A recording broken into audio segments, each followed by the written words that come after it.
All right. Diving right in, you sent over this list of like 65 thought-provoking questions. Hmm. And some of these are really, really interesting. Like they get the gears turning for sure. Yeah, And so I'm really excited to kind of dive into these with you, absolutely. not just as like fun conversation starters, but also as like prompts for self-reflection, Yeah. some serious self-reflection. And, we've got you here, our expert, to kind of help unpack some of the deeper implications of these questions. Yeah, happy to do so. I think what's so interesting about this list is it spans such a wide range of topics, Yeah. from deeply personal stuff to just like hilariously absurd things. So Yeah. it's a good reminder that even like seemingly simple questions Yeah, can lead to some pretty complex insights. absolutely. Okay, so let's jump right in. Okay. The first one that kind of caught my eye that I thought was pretty interesting is, would you want to remember every single detail of your life? Hmm. Now, at first glance, I think, total recall sounds pretty tempting, right? But what do you think? I mean, wouldn't there be a downside to remembering everything? Yeah. It's a fascinating question. It Yeah. really touches on the nature of identity. Yeah. Our memories, both good and bad, Right. they shape who we are, right? Yeah. But imagine the emotional weight Yeah. of carrying like every heartbreak, every embarrassing moment, every single mistake. Oh, gosh. It could be Yeah. paralyzing. Yeah.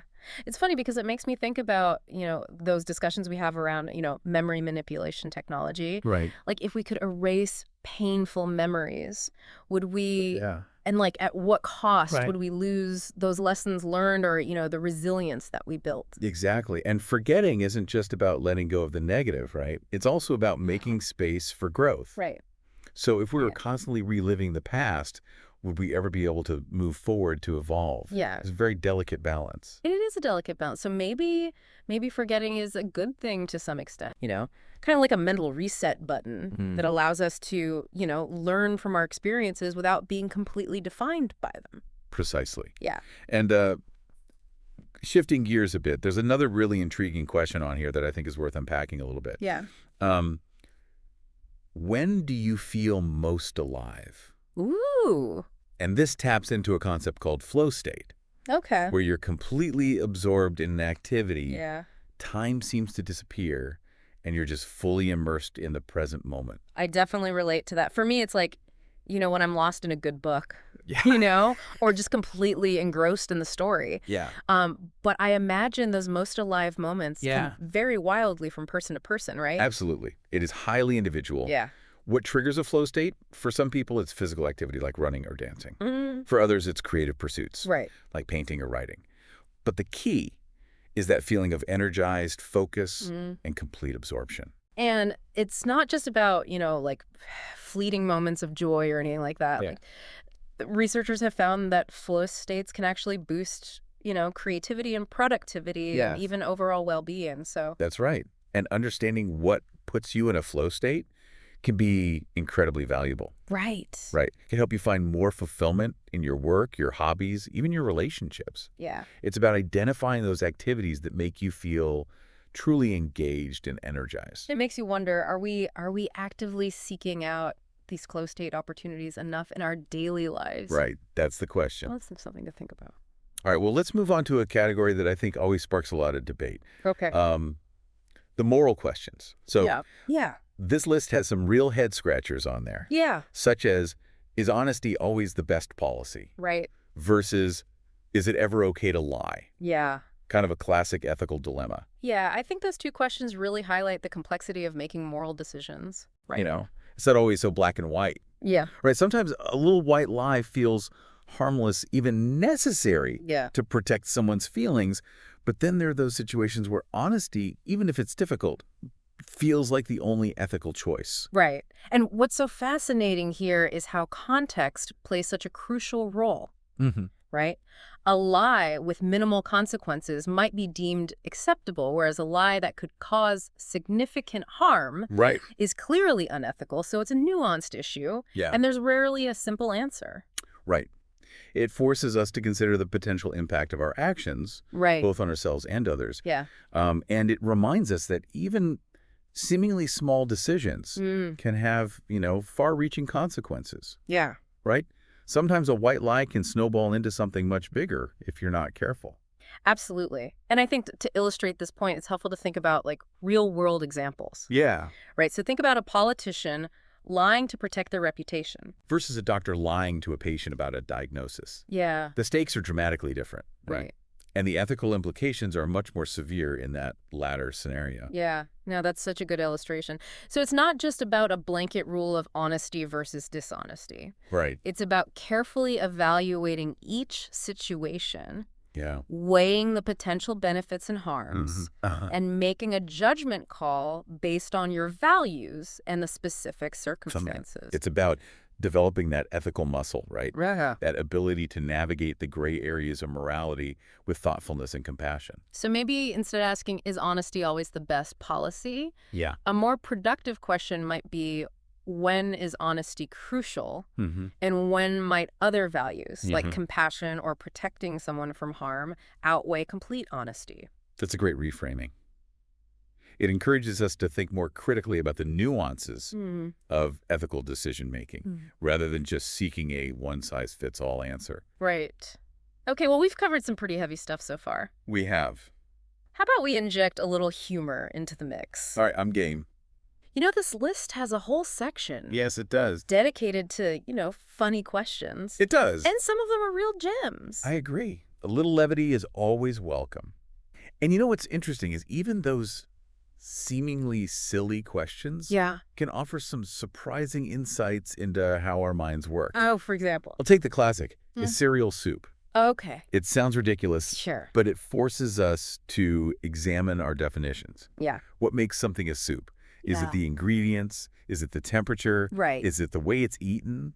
Like, what are we even talking about here? I love that. It's one of those questions that seems so simple on the surface, Right. but quickly spirals into this philosophical debate Yeah, about, language and categorization and even cultural norms. exactly. It reveals how our perceptions and assumptions shape how we view the world. And it reminds us that even the most mundane things can be seen from multiple perspectives. It's a good reminder to not take things at face value, Yeah. to question our assumptions, to look for the unexpected, Absolutely. and to appreciate the humor in the everyday. Well said. And that open-minded, curious approach Yeah. is exactly what we need as we delve into the next category of questions, the yeah. existential ones. Ooh, okay. Yeah. All right. Buckle up. I like it. I like it. Yeah. So these are the big ones, right? The Yeah. questions that humankind has pondered for centuries. Mm, The meaning of life, right. the existence of fate, the nature of reality itself. Yeah, these are the ones that keep you up at night. Right. Like, does fate exist? Do we have free will? Yeah. I mean, Makes your head spin. it can. It really can. Yeah. Trying to wrap your mind around these concepts. Well, what's so fascinating about these questions is that they really reflect Yeah. our fundamental human desire to understand our place in the universe. Right. Right. Are we simply pawns in this predetermined game of cosmic chess, Yeah. or are we the authors of our own destinies? I mean, that idea of like determinism versus free will Yeah. is a real mind bender. It is. If everything's already decided, Yeah. does it even matter what choices we make? It's a question that philosophers have grappled with for ages, Right. and there's no easy answer. Yeah. But exploring different perspectives, I think, can be incredibly enlightening. Right. So take Stoicism, for example. Okay. It emphasizes accepting what you can't control and focusing on what you can, your own actions and reactions. So even if fate exists, we still have a role to play in how we respond to the hand we're built. Exactly. It's not about resigning yourself to some predetermined path, Right. but about recognizing that you always have the power to choose how you respond to circumstances, Yeah. even challenging ones. That's a really empowering way to think about it. You Yeah. know? It shifts the focus from feeling helpless Yeah. to recognizing our agency. Right. In how we navigate, life's ups and downs. And then you have perspectives like existentialism, Okay. which emphasizes the freedom and responsibility of the individual to create meaning in a seemingly meaningless world. So it's not about finding like a preordained purpose, Right. but about actively creating one for ourselves. Yeah. Based on our own values and experiences. Precisely. It's about embracing the freedom to define what matters to you Yeah. and living authentically according to those self-created values. Wow. That's really thought-provoking. It is. It suggests that we're not just searching for meaning, but we're actively creating it Yeah. through our choices and actions. It's a big responsibility, but also incredibly empowering. It is, and ultimately these existential questions don't necessarily have definitive answers. Right. You know, it's more about the process of inquiry, Yeah. the journey of exploring these different philosophical ideas, Right. and figuring out what resonates with you personally. I love that. Yeah. It's not about finding the right answer, Right. but about expanding our understanding of the world and our place in it. Exactly. All right, well, we've explored some pretty heavy philosophical territory. Yeah, we have. How about we take a detour into something a little lighter? Okay. The confusing questions category always provides some good brain-bending fun.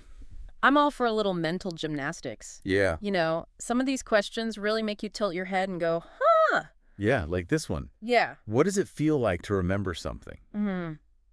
It seems like such a simple question on the surface. Yeah. But when you actually try to describe the sensation of remembering, Yeah. it becomes incredibly difficult. It's like trying to explain a color to someone who's never seen it before. Right. You know, you can use metaphors, you can point to similar things, but ultimately the experience itself is subjective Yeah, and indescribable. exactly. And that's what makes these confusing questions so intriguing. Mm-hmm. You know, they expose the limits of language. Yeah. And the paradoxes of human experience. They also highlight how much of our reality is filtered through our own perceptions and interpretations. Yeah. You know, what seems obvious or simple to one person might be completely baffling to another. Absolutely. And that brings us to the final question on our list. Okay.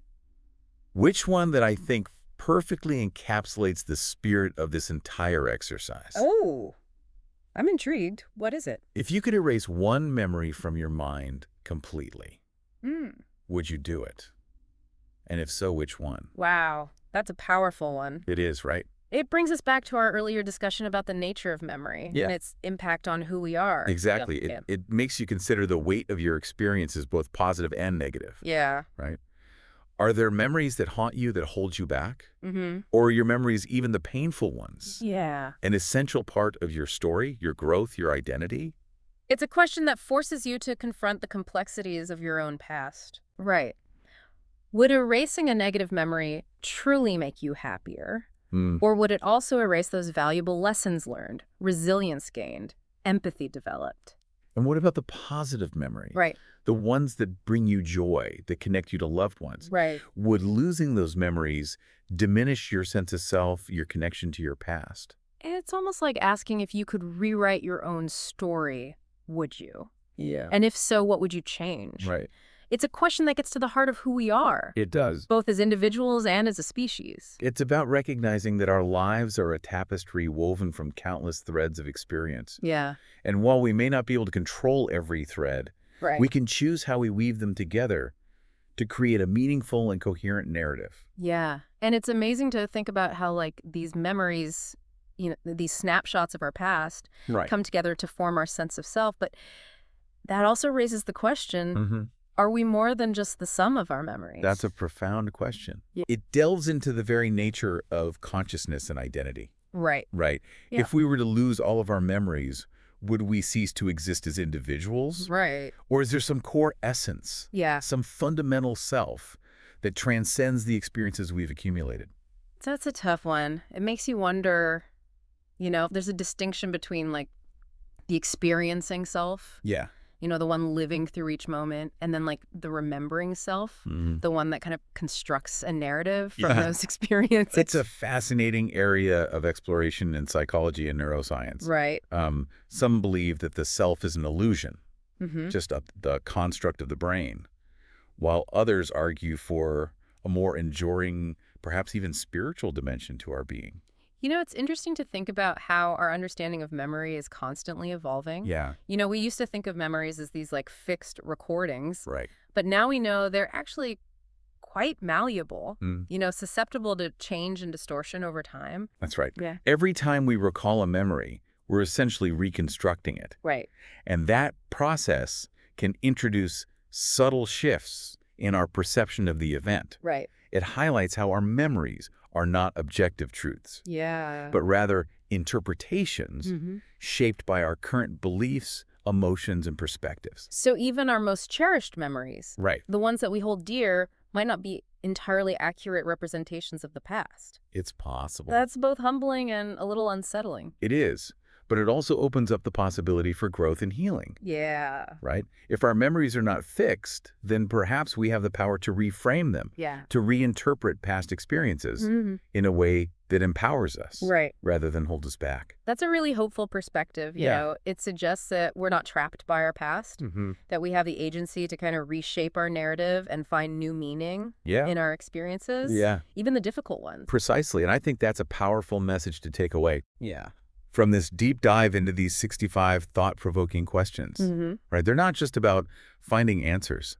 They're about sparking curiosity, challenging assumptions, Yeah. and ultimately encouraging us to live more examined lives. Yeah, I couldn't agree more. It's been an incredible journey Yeah? exploring these questions with you. Likewise. I feel like my mind has been stretched in all sorts of directions, so Well, the pleasure was all mine. yeah. And to our listener, thank you for sharing this thought-provoking list with us. Yes. Remember, the most important questions are often the ones without easy answers. Right. So keep exploring, Yeah. keep questioning, and keep diving deep into the mysteries of life.